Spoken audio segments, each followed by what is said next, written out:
terme interrègne, vous l'avez, il y avait j'avais mis une bande-annonce et dans la bande-annonce il y avait la citation de Gramsci, n'est-ce pas, le petit Gramsci d'amour. La crise consiste justement dans le fait que l'ancien meurt et que le nouveau ne peut pas naître. Pendant cet interrègne, on observe les phénomènes morbides les plus variés.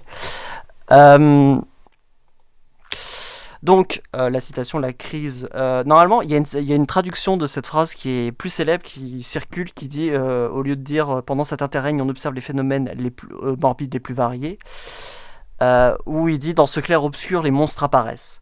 C'est une traduction qui est poétique, c'est joli tout ça, mais elle n'est pas exacte du tout. C'est vraiment ce qu'il dit en italien, c'est interrègne, et on observe les phénomènes morbides les plus variés. Et je préfère cette phrase, que je trouve limite en fait plus poétique. Le premier épisode, du coup, remplir, trahir, donc c'est par rapport à la citation de Fanon. Ouais.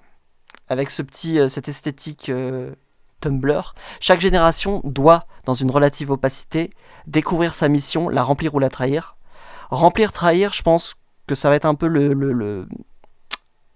ça va être le spectre, entre guillemets, de interrègne. Donc c'est pas une notion de bien, de mal. Le dilemme, de manière générale, qui sera posé dans interrègne, c'est cette opposition entre accomplir ou remplir ce qu'on est destiné à faire, ou bien le trahir, sans qu'il y ait une notion de bien ou de mal. Il n'y en a pas un qui est plus mauvais que l'autre, il y a, je pense simplement qu'il y a, c'est, on va dire, les deux pôles, les deux polarités de interrègne.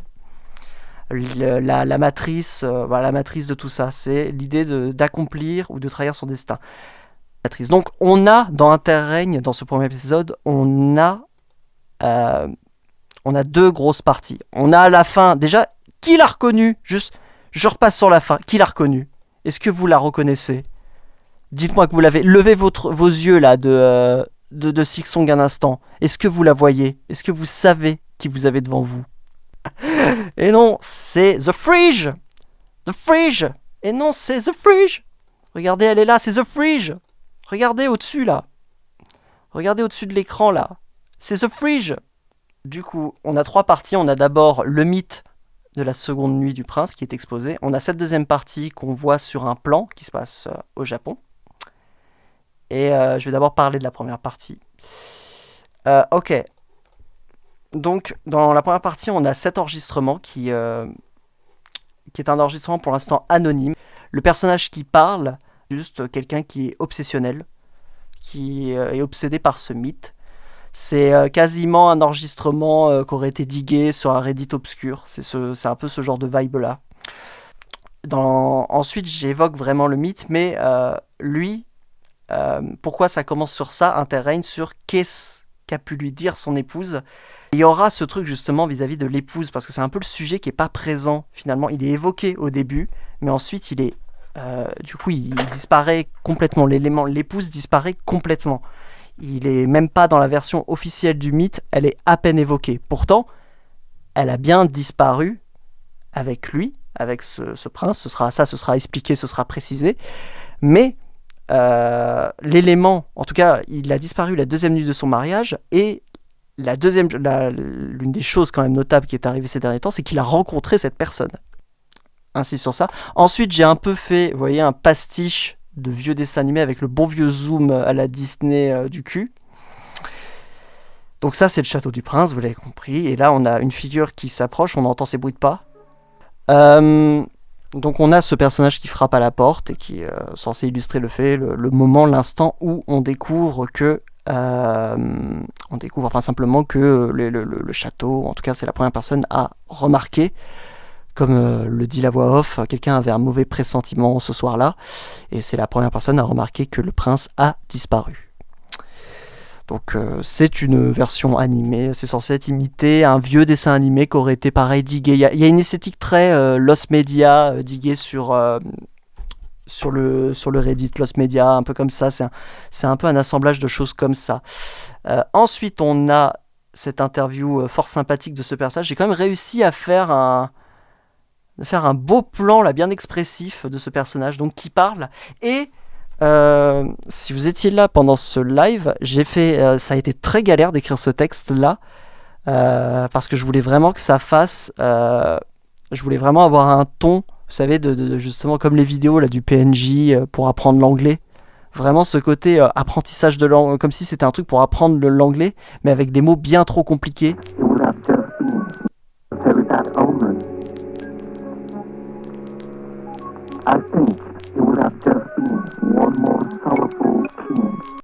La tradition du coup de frapper à la porte des époux, oui, ce moment en fait, cette interview, c'est pour expliquer que de ce mythe est partie une paranoïa, particulièrement parmi les classes dirigeantes, une peur qui s'est un peu ancrée qu'à la deuxième nuit, après la deuxième nuit d'une figure de pouvoir, la personne disparaisse. Voilà, c'est une peur qui s'est immiscée parmi les classes dirigeantes. C'est à ce moment-là, ah oui, les citations de Fanon. On va revenir sur ça après, mais elles n'ont pas été choisies au hasard. Je vais d'abord évoquer justement la deuxième partie qui se passe au Japon. Voilà. Donc il s'appelle Tabata. On voit qu'il est en train de, du coup, donc il est arrivé. C'est a priori quelqu'un qui mène une enquête. Il est en communication avec quelqu'un d'autre. Voilà. Et à un moment, donc au milieu du couloir, il s'arrête pour dire oui, c'était l'appartement d'un étranger. Là, spontanément, il demande à un Américain parce que c'est le premier truc qui lui vient. Et là, il dit non, c'était un Chinois. Ok. Plus tard, on va voir aussi, il va dire qu'il y a pas mal de papiers et il évoque le fait que des trucs soient écrits en vietnamien. Là, à ce moment-là, on comprend que par rapport, le plan explique que c'est dans cette pièce qu'il veut se rendre. Il n'y a que des papiers. On comprend que c'était l'appartement d'un quelqu'un qui était étranger. Donc, de toute évidence, en tout cas, ils enquêtent sur cette personne. Ils y trouvent donc des écrits en vietnamien et des écrits en français. L'utilisation des langues, il y a 3 langues utilisées dans cette vidéo, donc le français, l'anglais et le japonais. L'explication, c'est que le français, l'anglais, évidemment, ce sont les 2 grandes langues de la colonisation, n'est-ce pas? Les 2 grands États coloniaux. Et le japonais est intéressant parce que c'est un cas très particulier dans la colonisation. C'est un pays qui n'a pas été colonisé, qu'a colonisé, très violemment. On parlera de la Mandchourie. C'est pas pour rien d'ailleurs on évoque un Chinois au Japon. Il y aura beaucoup de thématiques à développer autour de ça. Mais du coup, et j'essaie de pas trop non plus vous assommer de données.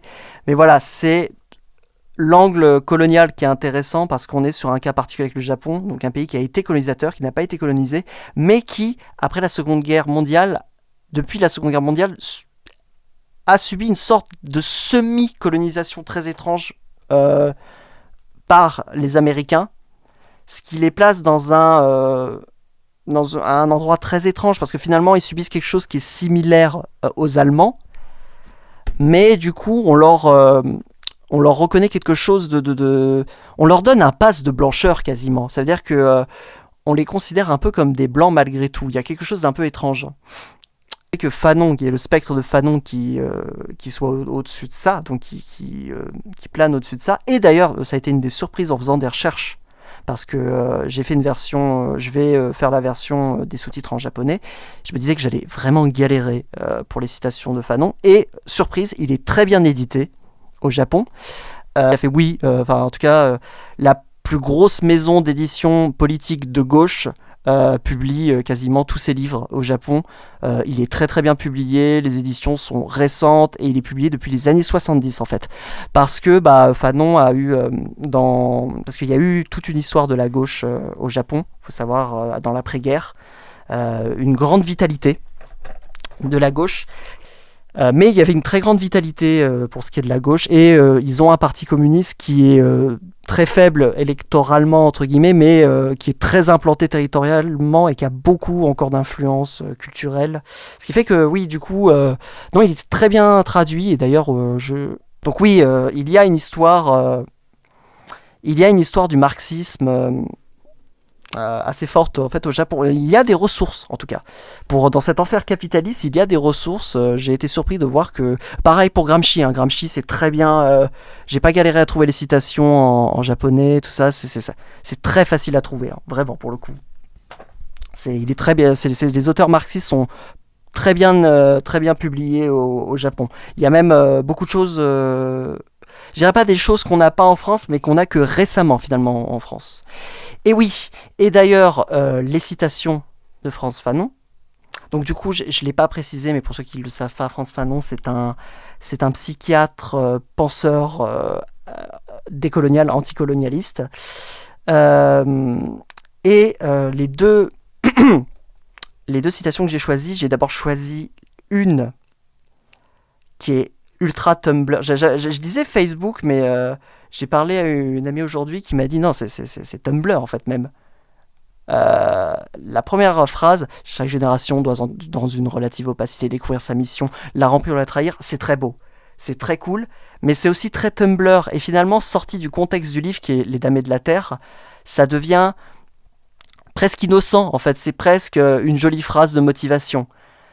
Alors que l'autre citation que je fais, d'ailleurs c'est un truc qu'on pourrait me reprocher, d'ailleurs j'ai pas précisé que c'était de Fanon à la fin, je le mettrai peut-être dans les notes, ou l'ajouterai au sous-titre, parce que ça peut être un manquement. Il y a bien les guillemets, mais bon, c'est vrai que j'aurais peut-être pu le préciser. Donc j'ai mis cette autre citation: la vie du colonisé ne peut surgir que du cadavre en décomposition du colonisateur. Elle signifie à la fois la mort du colonisé et mort du colon. Mais aussi, il y a un décalage entre les deux phrases. On a d'un côté une phrase qui peut être utilisée quasiment de manière libérale, centriste, molle, en mode une jolie phrase, belle phrase de philosophie, et de l'autre côté, une phrase qui est ultra précise, ultra violente, et qui est surtout un peu in your face l'Occident, voilà, qui te renvoie un peu aussi à ce qu'est la colonisation, c'est-à-dire un abandon aussi de l'humanité. La vie du colonisé ne peut surgir que du cadavre en décomposition du colonisateur. Elle signifie à la fois mort du colonisé et mort du colon. C'est c'est dans Les Damnés de la Terre, du coup, qui dit ça. C'est le dernier livre qu'il a écrit avant de mourir, Frantz Fanon. Il n'est pas mort très vieux, faut savoir. Donc il n'a pas un corpus de textes énorme. Mais à ce moment-là, c'est un moment où il met en garde les pays qui vont être décolonisés ou qui se sont décolonisés. Faire attention, parce que beaucoup ont été décolonisés en soi, certes, ont eu leur indépendance, mais avec la bénédiction, parfois arrachée, certes, mais de l'Occident. Mais c'est aussi il y a un appel de méfiance, de dire attention, attention, les pays décolonisés ne reproduisaient pas l'Occident. La simple notion d'État-nation est déjà en soi une notion occidentale. Donc faites attention, méfiez-vous. Sinon, vous allez retomber. Vous ne devez pas juste vous libérer, vous devez vous libérer et ensuite faire mieux. Faire mieux, j'ai envie de dire. Ça va un peu plus loin que ça, bien entendu. Il y a même un peu une idée de... alors, ça peut tomber dans le fétichisme, il faut faire attention à ça, mais il y a aussi un peu cette idée que, avec une lecture marxiste, que la révolution pourrait venir du Sud, des pays du Sud, justement. Et aussi, du coup, cette phrase, le cadavre en décomposition du colonisateur, elle signifie à la fois mort du colonisé et mort du colon. Oui, parce que s'il n'y a plus de colonisé, il n'y a plus de colon. En fait, ça semble logique, mais c'est important à souligner.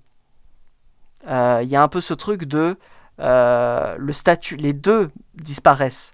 Donc, et il ne faut pas que l'ancien colonisé redevienne un peu ce colon. C'est aussi, il y a ce truc qui est très présent.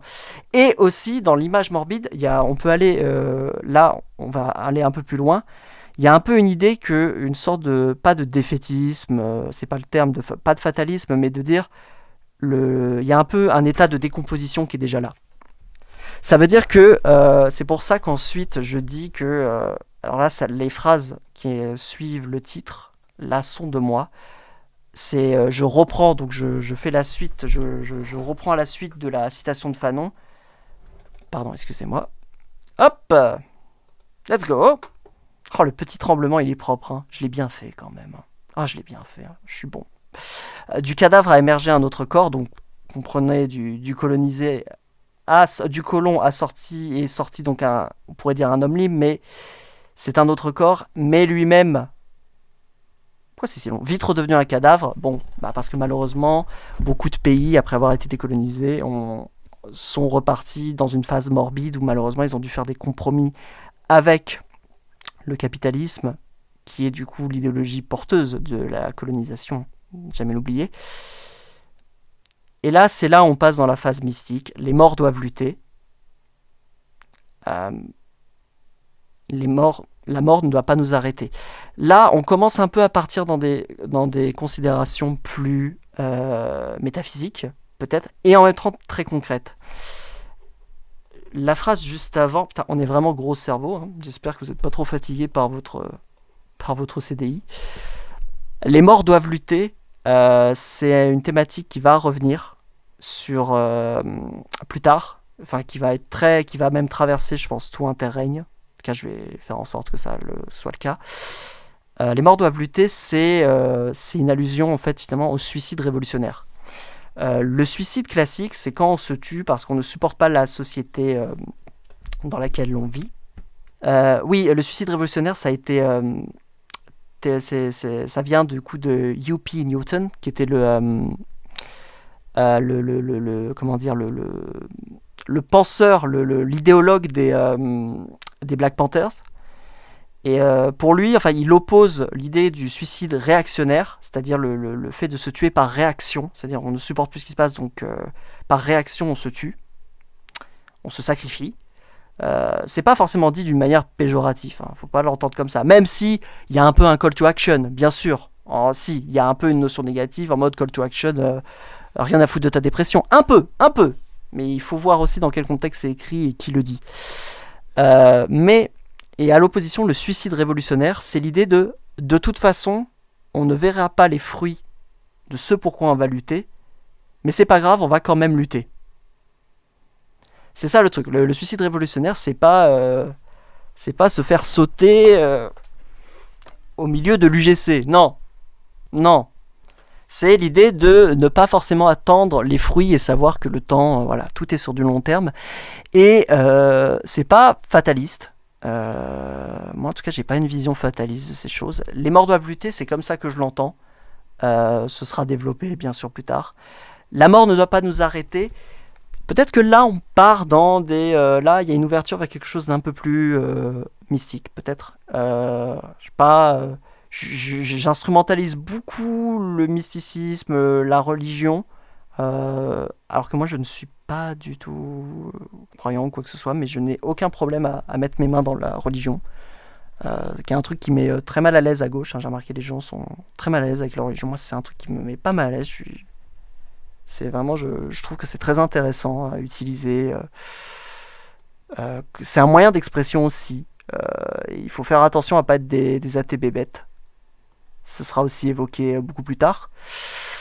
Donc du coup on a ces thématiques. Donc là il faut savoir, oui, le titre, vous voyez à SQ01 à la fin, c'est parce que c'est source Q, parce qu'après le colon on a la source Q. SQ c'est une allusion à la source Q, parce qu'il y a la théorie des deux sources du Nouveau Testament en fait. Dans la Bible, les chercheurs, du coup j'allais dire en histoire, oui, en histoire du catholicisme, pardon, enfin du christianisme, pardon, on cherchait bien sûr c'était quoi les sources des trois, enfin des quatre évangiles, enfin si des trois, il y en a quatre, mais du coup les trois principales, pardon. J'ai oublié comment on les appelait, synoptiques, je sais plus comment on dit les trois évangiles, bref, peu importe. Et la source, donc du coup il y aurait la théorie des deux sources.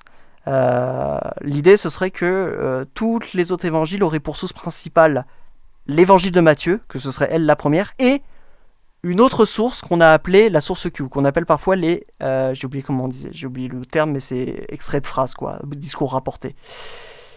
Et du coup, pourquoi j'ai appelé ça source Q ? Vous le voyez, c'est très fragmentaire, et en fait, dans ce que va être Interrègne, parce que ça va être un très gros projet, la série SQ, c'est du lore dump. Ça va juste être du gros lore dump. Ça veut dire que je vais vous mettre du lore dump. C'est-à-dire que c'est juste des gros bouts de lore avec un peu de narration, mais ce sont des choses qui sont en fond. Donc voilà. Je crois que j'ai dit principal. J'ai oublié des choses, c'est inévitable, mais je vais pas non plus vous assommer, c'est déjà assez lourd. Manque chose. Ah oui, j'ai pas parlé des hommes lions. Oui, c'est quand même important.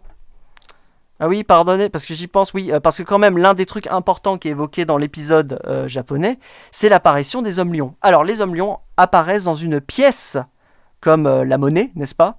Merci. Vide et scellée. Donc ça, c'est l'élément d'explication, enfin en tout cas, c'est la règle des hommes lions. Voilà. Vous avez que ça, et il y aura, c'est ça, en fait, les éléments que vous aurez, c'est les hommes lions apparaissent dans une pièce vide et scellée. Ça veut pas dire que toutes les pièces vides et scellées font apparaître des hommes lions, mais ça apparaît dans des pièces vides et scellées. Voilà. Vous avez ça. Alors, à ce moment-là, à l'écran, ce que vous voyez, ce qui est écrit en japonais à son intérêt, Fuso Sareta. J'ai oublié comment ça se disait. Ça, c'est scellé. Mais alors, je sais que c'est feu. Fuin. Fuin, peut-être. C'est pas un terme, j'avoue, là, j'ai dû aller chercher, là. Sareta Heya Shishi no Hitotachi. Ok, le terme que j'utilise pour dire homme lion, ici, c'est Shishi no Hitotachi. Ok. Shishi, vous le savez peut-être, c'est les lions que vous voyez par exemple au Nouvel An chinois. Donc ce sont les lions plutôt issus de la culture asiatique. Voilà. Et dans cette phrase, il ne dit pas juste shishi ningen qui sera le terme utilisé plus tard, donc humain, lion ou shishi. Parce que bien sûr en Occident, quand ce sera dans le contexte occidental, on dira homme-lion. Parce que bien sûr, il y a une réflexion autour de comment voyagent les mots, comment les termes sont réutilisés en fonction des contextes. Mais ici, bon, alors là, c'est un peu gros cerveau linguistique, entre guillemets, nerd de japonais si ça vous intéresse. Je vais essayer d'être le plus clair possible. Le terme que j'utiliserai plus tard dans la série en japonais, quand il y aura des moments en japonais, ce sera Shishiningen, donc les humains lions. Ici, c'est écrit Shishi. Shishi do hito tachi. Donc les personnes lions et le tachi signifie pluriel. Ok, c'est un truc qui cherche à marquer le pluriel. C'est quelque chose qu'on n'utilise pas tout le temps. C'est notable de l'utiliser. Enfin, c'est pas rare, mais on veut quand même préciser quelque chose. Donc hito tachi. Pourquoi tachi est intéressant ici, c'est que ça sous-entend que c'est un groupe. Donc on peut comprendre que c'est un groupe de shishi, donc d'hommes lions, mais ça peut aussi sous-entendre que c'est un groupe dans lequel il y a, par exemple, un homme lion ou des hommes lions, mais peut-être autre chose aussi. Et du coup, pourquoi à ce moment-là ce terme-là est utilisé, c'est parce qu'on est très tôt dans l'histoire et que ici, c'est un côté, on ne connaît pas encore ce que c'est. On ne sait pas ce que c'est. Du coup, le terme n'est pas un nom, mais une phrase explicative et qui possède une ambiguïté qui sera peut-être exploitée plus tard. Voilà, je ne sais pas si c'était clair, mais en tout cas j'ai fait de mon mieux.